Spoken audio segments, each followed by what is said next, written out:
Saya tahu 1001 soal-soal cabang daripada soal wanita ini harus kita pecahkan.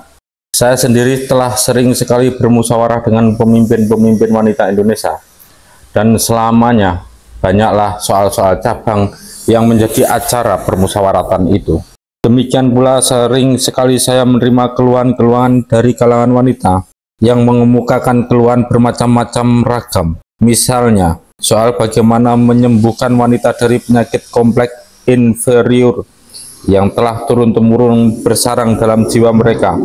Soal bagaimana mendinamiskan jiwa wanita itu. Soal memberi pengetahuan secepat-cepatnya kepada mereka pula. Soal pendidikan gadis-gadis dan anak-anak. Soal kesehatan dan kebidanan. Soal mengefisienkan rumah tangga. Soal wanita baik atau tidak menjadi prajurit tentara sekarang. Soal mempraktekkan persamaan hak yang dalam teorinya telah diakui yuridis politis dalam Undang-Undang Dasar Republik. Soal hal wanita di daerah-daerah pendudukan Belanda. Soal mengejar jarak kemajuan antara wanita di Jawa dan wanita di pulau-pulau lain. Dan lain-lain soal 1001 lagi yang penting-penting. Tetapi juga sampai yang setetek bengeknya pun. Soal-soal cabang yang demikian itu sudah sering saya hadapi. Soal-soal itu ada yang mirip-mirip tingkat ke-1, ada yang nyata-nyata soalnya tingkat kedua, dan ada yang mengenai retak yang di muka tadi berulang-ulang telah saya bicarakan berhubung dengan tingkat ketiga daripada perjuangan wanita itu. Itu sama sekali tergantung dari sifat kalangan yang mengemukakan soal itu. Memang masyarakat kita terdiri dari kalangan-kalangan yang objektif masih hidup di atas salah satu daripada 3 tingkat itu. Ada golongan atas, ada golongan buruh dan tani, ada golongan yang terkungkung oleh paham-paham agama yang masih kolot. Tetapi di dalam permusyawaratan yang demikian itu, saya selalu hanya memberi petunjuk garis-garis besar saja, dan selalu saya peringatkan bahwa soal wanita hanyalah dapat diselesaikan oleh wanita sendiri, terutama sekali di dalam prakteknya pemecahan soal-soal cabang, soal-soal ranting. Siapa yang dapat menolong wanita jika wanita sendiri tidak memecahkannya, tidak berusaha, tidak bertindak, tidak beraksi, tidak pula mencari jalan? Saya sepaham dengan Vivekananda yang selalu, jikalau ditanya oleh orang laki-laki tentang soal-soal kecil urusan wanita atau soal-soal yang tidak prinsipil, lantas menjawab, "Apakah aku ini seorang wanita?" Maka engkau selalu menanyakan hal-hal yang semacam itu kepadaku. Engkau itu apa? Maka engkau mengira dapat memecahkan soal-soal wanita. Apa engkau itu Tuhan Allah? Maka engkau mau menguasai tiap-tiap janda dan tiap-tiap perempuan. Hands off. Mereka akan mampu menyelesaikan soal-soalnya sendiri. Ya, wanita sendiri harus bertindak. Wanita sendiri harus berjuang.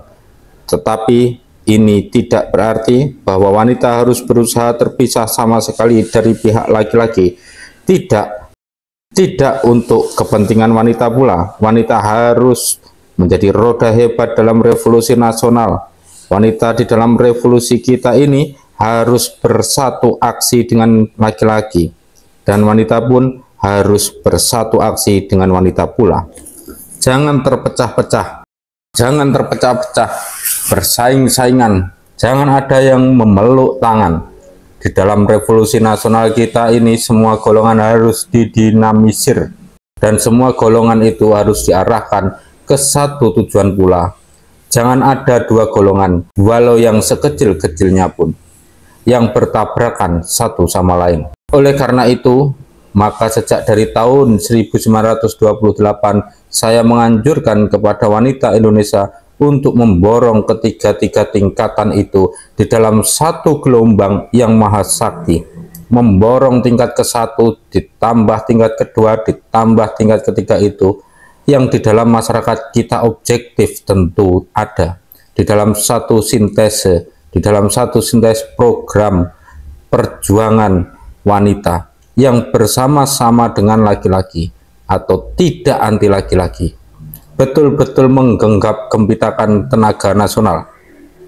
Dan sekarang di dalam revolusi nasional kita ini, lebih-lebih lagi saya mendengungkan kepada wanita Indonesia supaya pemimpin-pemimpinnya cakap menyusun sintese atau program yang demikian itu, dan dengannya menyadarkan, membangkitkan, menggelorakan seluruh wanita Indonesia dari seluruh lapisan menjadi roda hebat atau sayap hebat daripada revolusi nasional kita ini, revolusi nasional totaliter, dengan isi-isi sebagai yang saya uraikan panjang lebar di muka tadi.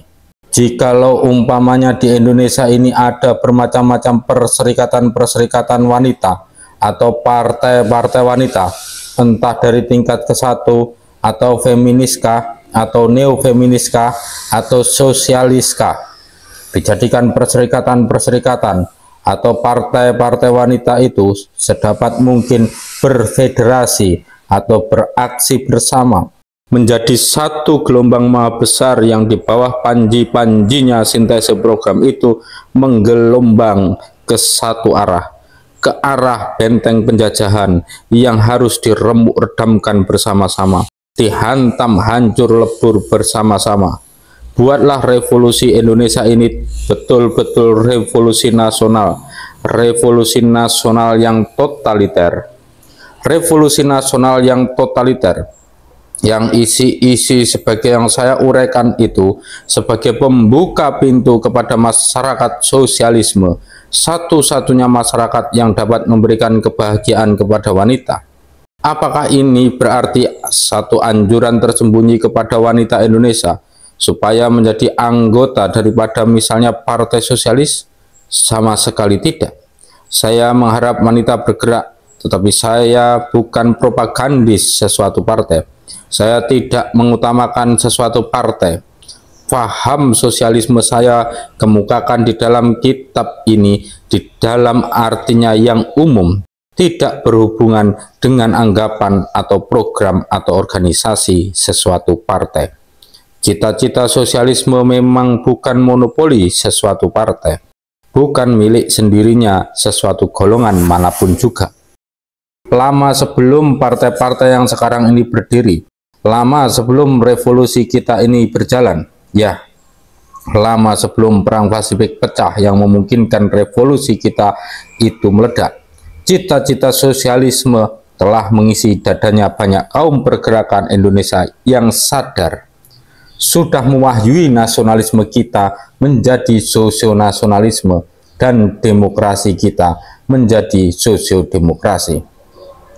Ya, benar saya memakai perkataan sosialisme, tetapi pakailah perkataan lain kalau Tuhan mau, asal isi maknanya sama, yakni satu masyarakat yang berkesejahteraan sosial dan berkeadilan sosial, yang di dalamnya tiada eksploitasi manusia oleh manusia, tiada eksploitasi pula manusia oleh negara, tiada kapitalisme, tiada kemiskinan, tiada perbudakan, tiada wanita yang setengah mati sengsara karena memikul beban yang double atau menjadi keledai yang menarik dua gerobak, tiada wanita yang senewen karena siksaan penyakit retak yang membingungkan, menggilakan kepadanya.